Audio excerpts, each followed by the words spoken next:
Përshëndetje miq të nderuar. Në Köln të Gjermanisë po zhvillon punimet panajiri ndërkombëtar dentar IDS-41. Në panajir morën pjesë rreth 2000 ekspozues nga 60 vende të botës me produktet e tyre, pajisjet dhe veglat për prodhimin dhe përkujtesjen ndaj dhëmbëve.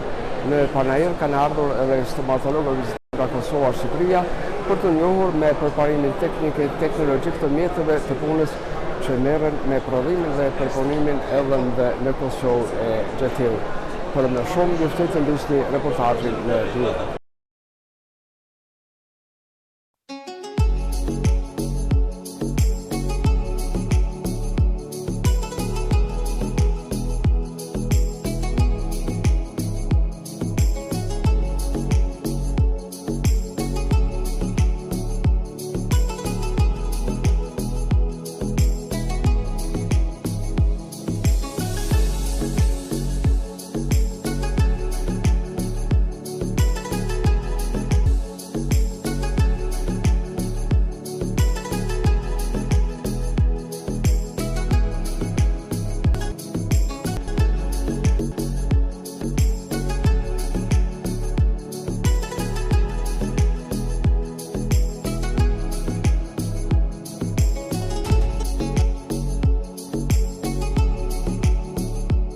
Qyteti Bozërinit gumzhinte nga punojësit e industrisë dentare dhe stomatologët që kishin ardhur nga mbar bota. Në qytetin Köln është hapur panajiri i 41 ndërkombëtar i stomatologjisë. Në panajir morën pjesë prodhues të ndryshëm të pajisjeve dhe produkteve dentare. Aty kishin ekspozuar produktet duke filluar nga gjilpërat deri tek karrika stomatologjike, pajisje dhe aparatura teknike për radiografi tredimensionale të kokës, si dhe pajisje tjera për mjekët nevojshme për ordinanca stomatologjike dhe teknologji për laboratore dentare. Në panajir morën pjesë rreth 2000 ekspozues nga 60 vende të botës me produktet e tyre, pajisjet dhe veglat për prodhimin dhe përkujdesjen ndaj dhëmbëve. Panajirin dentar të Kölnit e kanë vizituar edhe stomatologë të njohur nga thredhat shqiptare.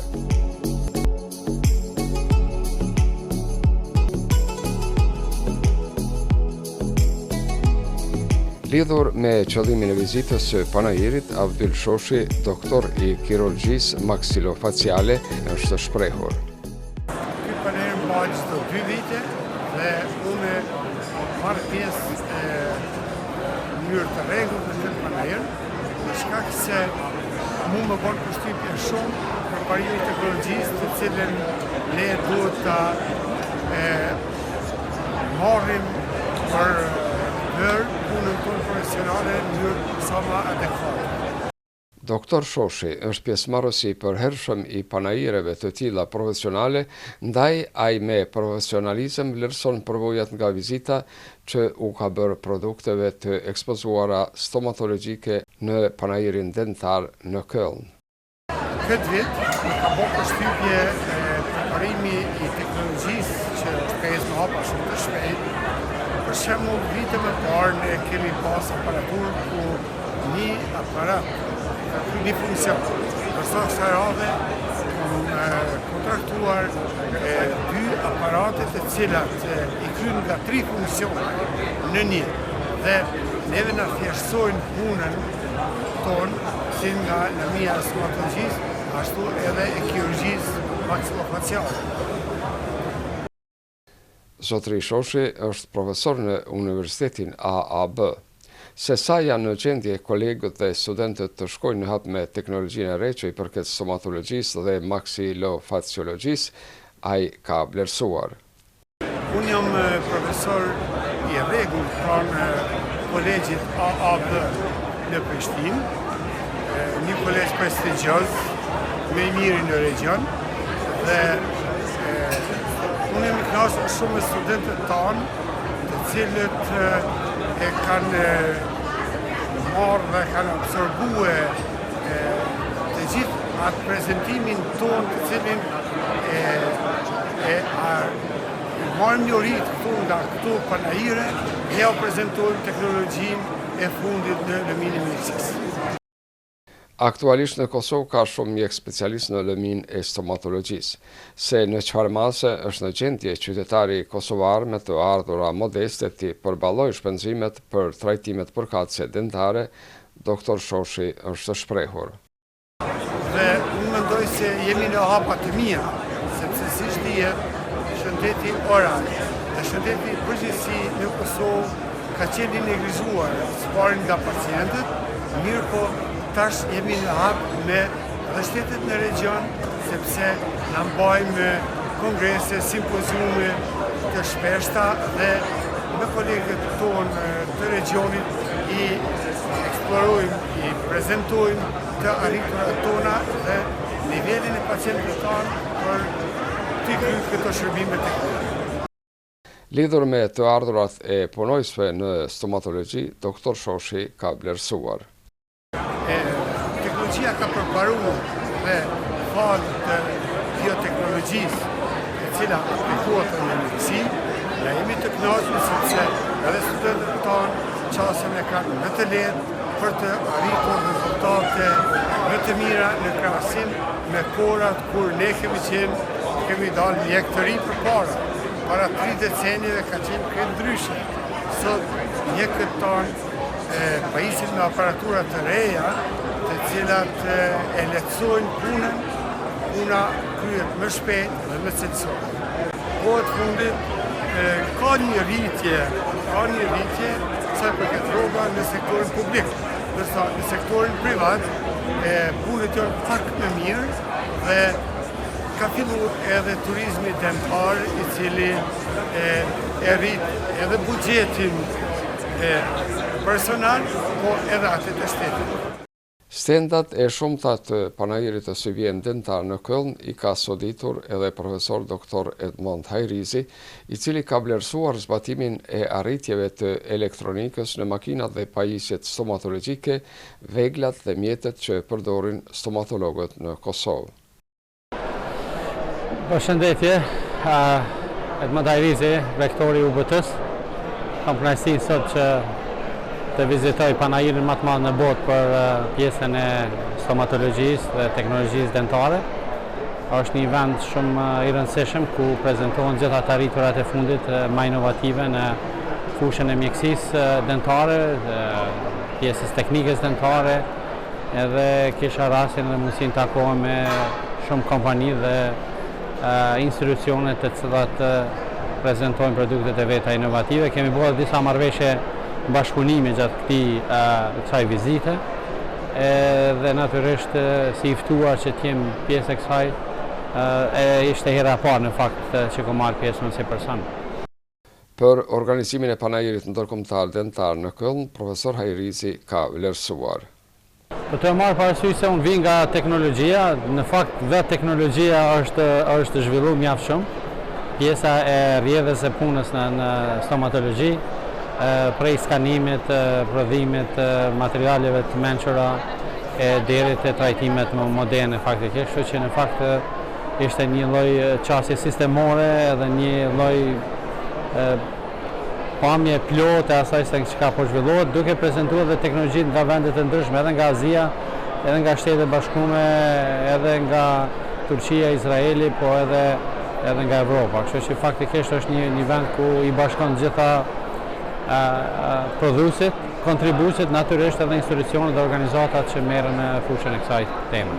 Profesor, sa janë gjendje stomatologët e Kosovës të përcjellin hapin e zhvillimit të teknologjisë dhe a janë ata në gjendje të importojnë prodhimet më aktuale me të ardhurat që shkojnë nga puna e tyre? Unë mendoj se edhe në Kosovë pjesa e stomatologjisë është zhvilluar mjaft shumë. Shoh që doktorat tanë punojnë me teknologji moderne, janë të ndërlidhuna me shumë prej produkteve në teme ma moderne ose prodhuesit modern. Ka një zhvillim mjaft mirë dhe siç e ke pa, ka edhe një rritje të ashtu quajtur turizmit dentar në Kosovë. Natyrisht faza e parë, pjesa e parë edhe diaspora, edhe pjesa lokale, po në vitet e fundit ka filluar të rritet edhe pjesa e të tjerëve që të vinë dhe të punojnë. Do thotë mendoj që kualiteti i shërbimeve në DTC është në rritje, është në koevalencë edhe me zhvillimet e fundit, por njëkohësisht edhe çmimi, oferta, mënyra reagimit mendoj e bën një vend atraktiv të shërbimeve dentare në Kosovë. Profesor Gjermatani, Kosova nuk ka bërë hapa në zhvillimin e industrisë dentare. Apo duhet të ardhmen që edhe Kosova të ndërtojë ndonjë fabrikë për prodhimin e ndonjë produkti për stomatologji. Po mendoj që ka mundësi, sepse është një zonë interesante ku ka edhe mundësi të zhvillimit kompanive të vogla dhe të mesme. Shumë prej këtyre prodhuesve janë kompani të vogla dhe të mesme.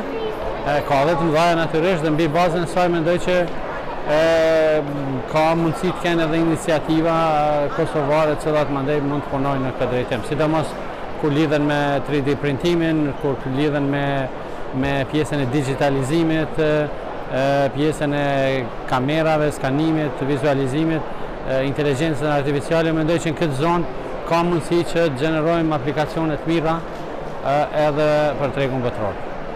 Faleminderit dhe ju sukses. Kënaqësi. Faleminderit. Lidhur me nivelin e stomatologjisë në Kosovë, Berat Fazliu ka theksuar se produktet kualitative sjellin cilësi më të lartë në stomatologji. Unë jam Berat Fazliu, nga kompania Medens në shtetin e Kosovës. Pjesëmarrja jonë këtu në panajirin e AIDS-it është një pjesëmarrje e cila edhe na kontribon neve në zhvillimin e bizneseve tona, po në mënyrë indirekte edhe ofrime të shërbimeve më të mira dentare nga ana e dentistëve. Përmes sigurimit të produkteve më kualitative nga ana jonë tek dentistët sigurohet që edhe shërbimi të cilin do e marrin pacientët do jetë më kualitativ.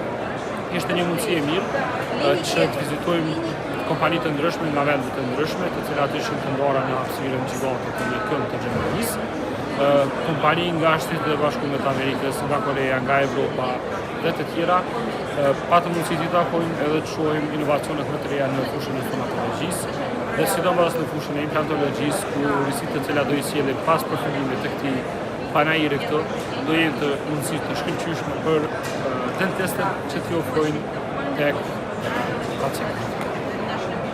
Cilat janë përparësitë e produkteve dhe artikulleve tani që janë më aktuale?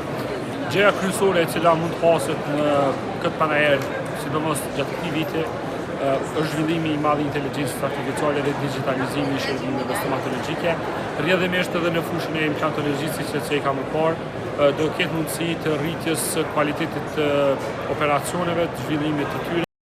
Firma italiane Basalfix është përkushtuar për të ofruar në treg cilësi të lartë dhe çmime të volitshme.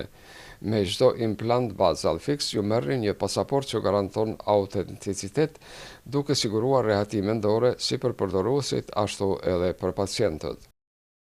Çdo implant dentar Basalfix është konstruksion me një pjesë disponueshme në mallësi të ndryshme që përmban mbështetëse fleksibile. Ka disa stomatologë në Kosovë që furnizojnë me implante nga firma italiane Basalfix. Lidhur me bashkëpunimin me klientelën shqiptare, Dr. Vard Khatib është shprehur. We have a lot of experience with basal implant and we taking a lot of experience from our colleague Professor Dr. Soshi. Nga bashkëpunimi me Poliklinikën Shoshi kemi mbresa dhe përvoja të shkëlqyeshme lidhur me produktet tona tradicionale. Kurse lidhur me bashkëpunimin me prodhuesin e implanteve Basalfix, Profesor Shoshi ka vlerësuar. Kjo është një kompani nga Italia e cila bën prodhimin e implanteve me emrin Basalfix. Unë kam një bashkëpunim të mirë me këtë kompani, sepse implantet e tyre janë implante kualitative dhe preferenca ime për këto implante është shumë e madhe, për shkak se ka 5 vite që bashkëpunoj me këtë kompani dhe rezultatet janë evidente. Janë implante praktike, kualitative dhe procedura të shkurtra të cilat janë të përshtatshme për pacientin si dhe për mjekët. Pjesëmarrja në panajirin ndërkombëtar dental është rëndësishme për punojësit e sferave të ndryshme në stomatologji. Pjesëmarrja në AIDS ka rëndësinë vetë të madhe, sepse firma nga mbar bota prezentojnë punimet e tyre dhe inovacionet në fushën e stomatologjisë, si dhe mjekësisë në përgjithësi, sa i përket regionit maksilofacial dhe teknikave tjera radiologjike, teknikave laboratorike, për punimin e dhëmbëve, urave dhe është në rëndësi të madhe të cekët se prodhimi i implantologjisë ka vërshuar tërë botën dhe interesimi është shumë i madh, sepse këto janë gjëra të rëndësishme për pacientët dhe për ne si doktor që të ikim punimeve protetikore të lëvizshme, do thotë punimi i protezave që në shumicën e rasteve tani takon historisë. Suksesi në punë varet shumë nga posedimi i mjeteve teknike bashkëkohore. Teknologjia ka përparu shumë dhe çmimet janë relativisht të arsyeshme, po sa i përket tregut ton, ato janë për të dëshruar për shkak se niveli i të ardhrave në Kosovë, përgjithësi në Ballkan, është më i ulët dhe kemi nga pak vështirësi, mirë po edhe këtu na duhet të ecim në hap me botën përmirësuar. Në panajirin ndërkombëtar të stomatologjisë, si vjet morën pjesë 2058 ekspozues nga 56 shtete. Stendat e tyre i kanë vizituar mbi 135.000 vizitor nga 156 vende të botës.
Shikues të nderuar, kjo ishte tëra që kam përgatitur kësaj here. Javën e ardhshme ju sjell tema të reja. Mirupafshim.